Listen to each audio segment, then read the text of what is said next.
Bapak Ibu yang diberkati Tuhan, bersyukur di hari ini Tuhan memberkati kita sekalian. Kita akan membaca Alkitab di hari yang ke-207 dalam bagian bacaan Alkitab Yesaya 5 sampai pasal 8. Mari berdoa. Di saat ini kami umat-Mu rindu untuk membaca firman-Mu. Kami memohon kuasa Roh Kudus Tuhan menyertai kami. Di dalam nama Tuhan Yesus kami berdoa. Amin. Saudaraku yang diberkati Tuhan, mari kita mulai membaca Alkitab di saat ini. Aku hendak menyanyikan nyanyian tentang kekasihku. Nyanyian kekasihku tentang kebun anggurnya.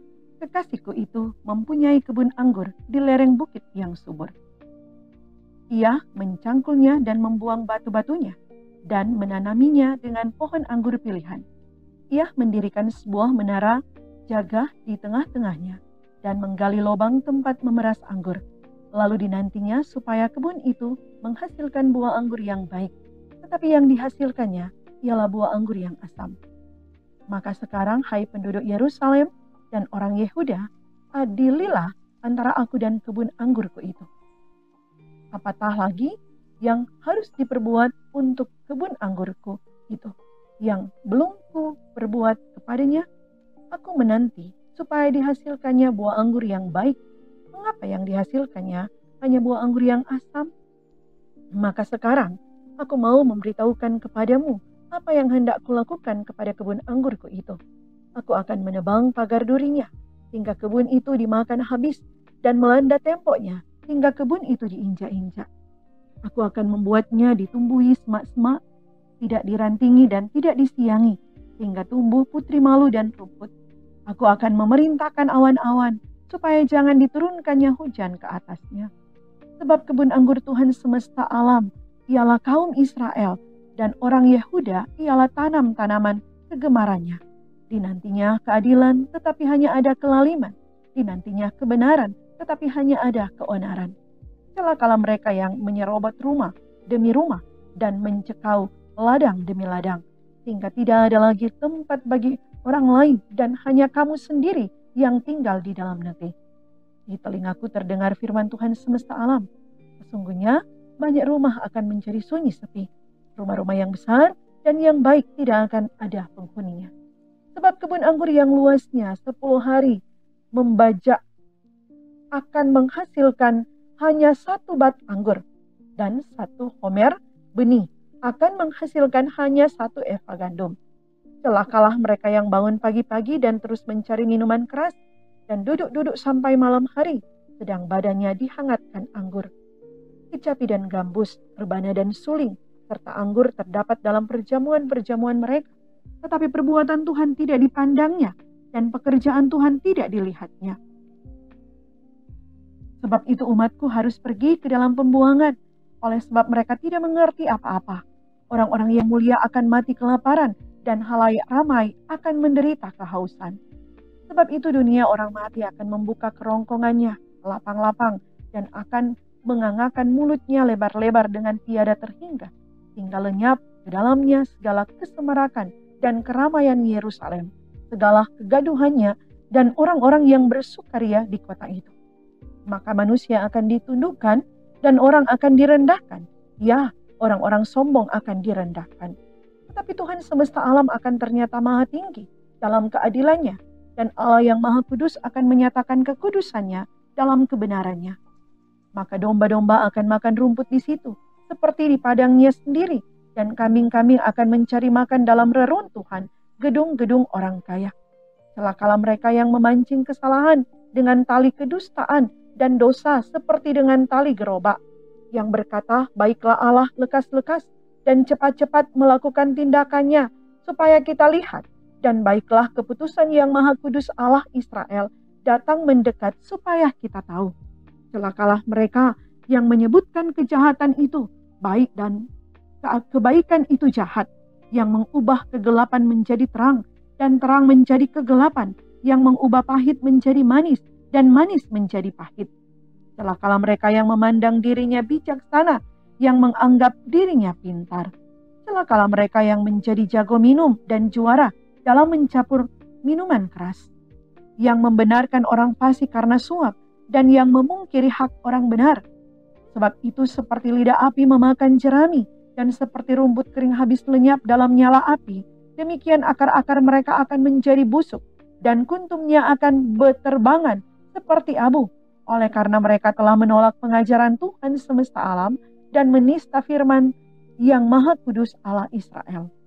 Sebab itu bangkitlah murka Tuhan terhadap umat-Nya, diacungkannya tangannya terhadap mereka, dan dipukulnya mereka. Gunung-gunung akan gemetar, dan mayat-mayat mereka akan seperti kotoran di tengah jalan. Sekalipun semuanya ini terjadi, murkanya belum surut dan tangannya masih teracung. Ia akan melambaikan panci-panci kepada bangsa yang dari jauh, dan akan bersuit memanggil mereka dari ujung bumi. Sesungguhnya mereka akan datang dengan segera, dengan cepat. Tiada yang lelah dan tiada yang tersandung di antaranya. Mereka tidak terlelap dan tidak tertidur. Tidak terlepas ikat pinggangnya dan tali kasutnya tidak terputus. Anak panahnya ditajamkan dan segala busurnya dilentur. Kuku kudanya keras seperti batu api dan roda keretanya seperti puting beliung. Aumnya seperti singa betina, mereka mengaum seperti singa muda. Mereka meraung dan menangkap mangsanya, membawanya lari dan tidak ada yang melepaskan. Pada hari itu mereka akan diliputi oleh suara seperti suara laut menderu. Jika orang memandang ke bumi, sesungguhnya ada gelap yang menyesakkan dan terang menjadi gelap oleh awan-awan. Dalam tahun matinya Raja Uzia, aku melihat Tuhan duduk di atas tahta yang tinggi dan menjulang, dan ujung jubahnya memenuhi bait suci. Para serafim berdiri di sebelah atasnya, masing-masing mempunyai 6 sayap. 2 sayap dipakai untuk menutupi muka mereka, 2 sayap dipakai untuk menutupi kaki mereka, dan 2 sayap dipakai untuk melayang-layang. Dan mereka berseru seorang kepada seorang, katanya, Kudus, Kudus, Kuduslah Tuhan, semesta alam, seluruh bumi penuh kemuliaannya. Maka bergoyanglah alas ambang pintu disebabkan suara orang yang berseru itu, dan rumah itu pun penuhlah dengan asap. Lalu kataku, celakalah aku binasa, sebab aku ini seorang yang najis bibir, dan aku tinggal di tengah-tengah bangsa yang najis bibir, namun mataku telah melihat Sang Raja, yakni Tuhan semesta alam. Tetapi seorang daripada serafim itu terbang mendapatkan aku. Di tangannya ada bara yang diambilnya dengan sepit dari atas mezbah. Ia menyentuhkannya kepada mulutku serta berkata, lihat, ini telah menyentuh bibirmu, maka kesalahanmu telah dihapus dan dosamu telah diampuni. Lalu aku mendengar suara Tuhan berkata, siapakah yang akan kuutus dan siapakah yang mau pergi untuk aku? Maka sahutku, inilah aku, utuslah aku. Kemudian firman-Nya, pergilah dan katakanlah kepada bangsa ini, dengarlah sungguh-sungguh tetapi mengerti. Jangan, lihatlah sungguh-sungguh tetapi menanggap. Jangan.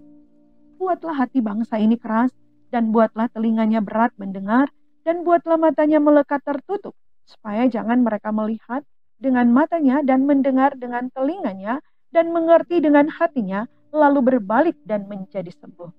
Kemudian aku bertanya, sampai berapa lama ya Tuhan? Lalu jawabnya, sampai kota-kota telah legang, sunyi sepi, tidak ada lagi yang mendiami, dan di rumah-rumah tidak ada lagi manusia, dan tanah menjadi sunyi dan sepi.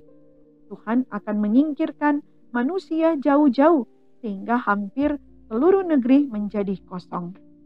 Dan jika di situ masih tinggal 1/10 dari mereka, mereka harus sekali lagi ditimpa kebinasaan. Namun keadaannya akan seperti pohon beringin dan pohon jawi-jawi yang tunggulnya tinggal berdiri pada waktu ditebang, dan dari tunggul itulah akan keluar tunas yang kudus. Dalam zaman Ahaz bin Yotam bin Uzia, Raja Yehuda, maka Resin Raja Aram dengan Pekah bin Remalia, Raja Israel, maju ke Yerusalem untuk berperang melawan kota itu. Namun mereka tidak dapat mengalahkannya. Lalu diberitahukanlah kepada keluarga Daud, Aram telah berkemah di wilayah Efraim. Maka hati Ahaz dan hati rakyatnya gemetar ketakutan, seperti pohon-pohon hutan bergoyang ditiup angin.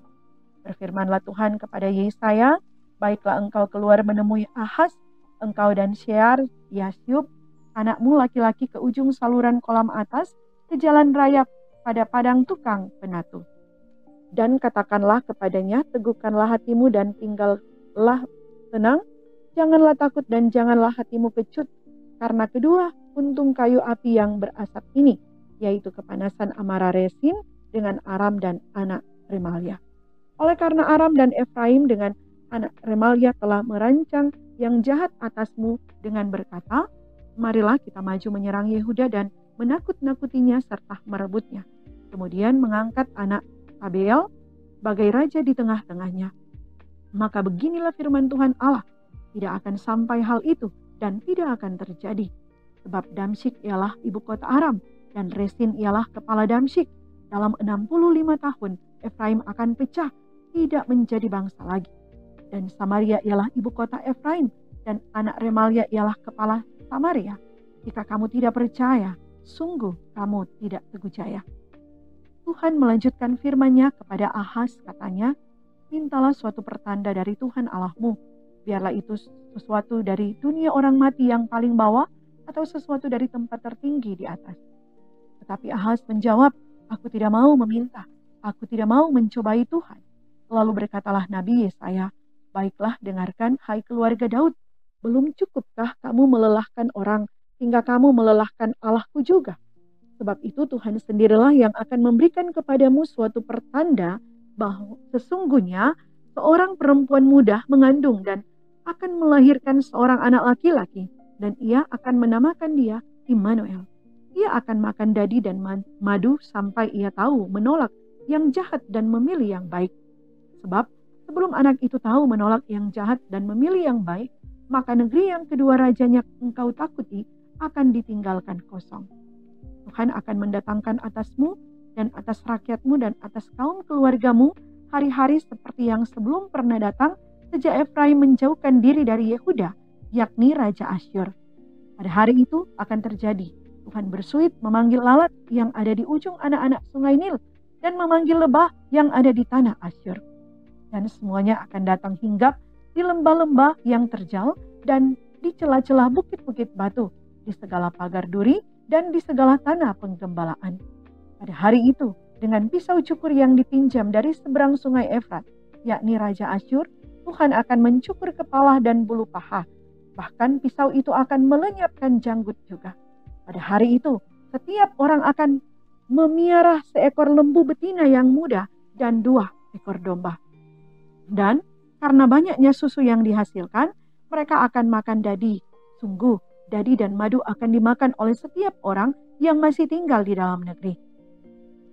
Pada hari itu setiap tempat di mana biasanya tumbuh 1000 pohon anggur dan yang berharga 1000 shikal perak akan menjadi tempat putri malu dan rumput.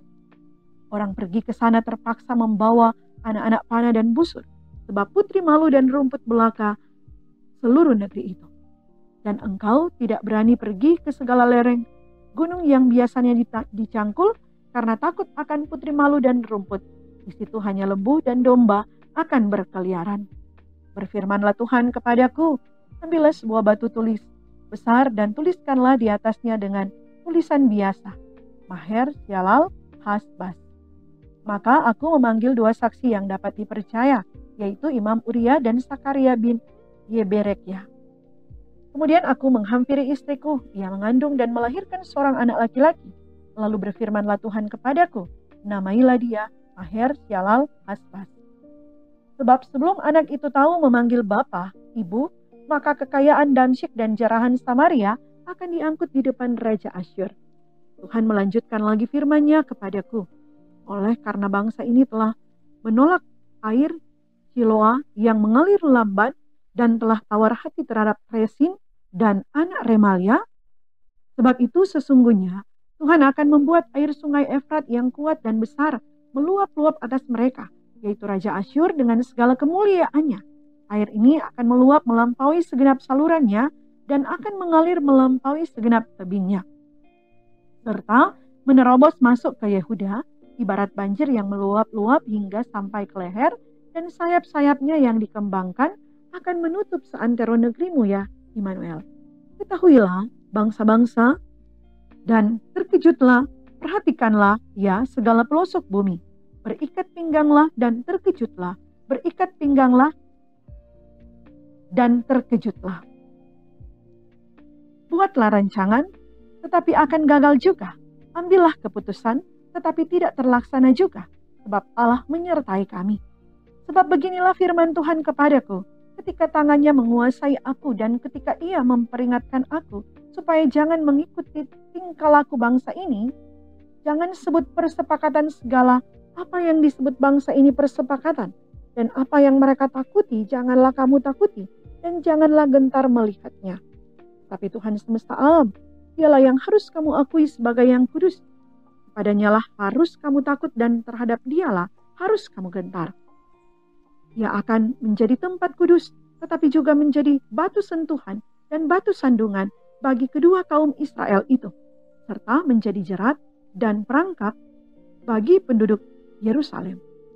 Dan banyak di antara mereka akan tersandung, jatuh dan luka parah, tertangkap dan tertawan. Aku harus menyimpan kesaksian ini dan memeteraikan pengajaran ini di antara murid-muridku. Dan aku hendak menanti-nantikan Tuhan yang menyembunyikan wajahnya terhadap kaum keturunan Yakub. Aku hendak mengharapkan Dia. Sesungguhnya aku dan anak-anak yang telah diberikan Tuhan kepadaku adalah tanda dan alamat di antara orang Israel dari Tuhan semesta alam yang diam di Gunung Sion. Dan apabila orang berkata kepada kamu, mintalah petunjuk kepada arwah dan roh-roh peramal yang berbisik-bisik dan komat kamit, maka jawablah, bukankah suatu bangsa patut meminta petunjuk kepada Allahnya? Atau haruskah mereka meminta petunjuk kepada orang-orang mati bagi orang-orang hidup? Carilah pengajaran dan kesaksian, sebab yang tidak berbicara sesuai dengan perkataan itu, maka baginya tidak terbit fajar. Mereka akan lalu lalang di negeri itu, melarat dan lapar. Dan apabila mereka lapar, mereka akan gusar dan akan mengutuk rajanya dan Allahnya.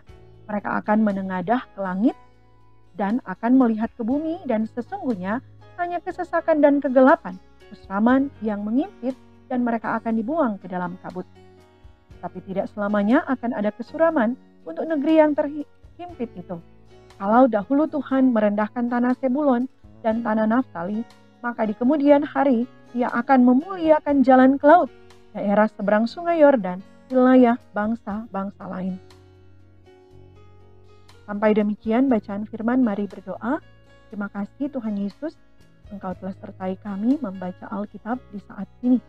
Kami berdoa, Tuhan berkati setiap firman ini sehingga menuntun kami memiliki hidup beriman yang sungguh kepadamu. Kami terus memasrahkan hidup ini kepadamu, Engkau menuntun dan menyertai langkah hidup kami. Dalam nama Tuhan Yesus kami berdoa. Amin. Saudaraku yang diberkati Tuhan, demikian bacaan firman di hari ini, di hari yang ke-207. Tuhan Yesus kiranya memberkati, menyertai kita sekalian. Shalom.